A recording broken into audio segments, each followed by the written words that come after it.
High বন্ধুরা, কেমন আছো সবাই? আশা করি ভালো আছো। আমিও খুব ভালো আছি।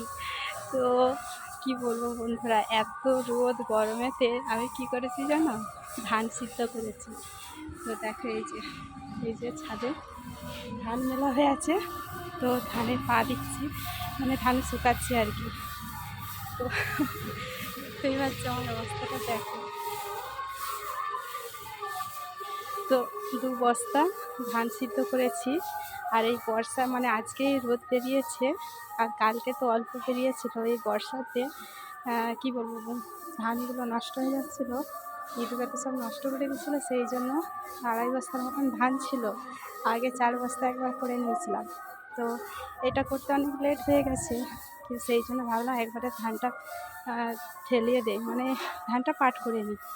তো 2 বস্তা ফেলিয়েছি। কী অবস্থা, নাকানিচে করে শেষ নেই। কারণ বৃষ্টি এসে গেছিলো, সবাই যেন প্রত্যেকদের ওখানে কালবৈশাখী ঝড় হয়েছে, আমাদের এখানেও হয়েছিল।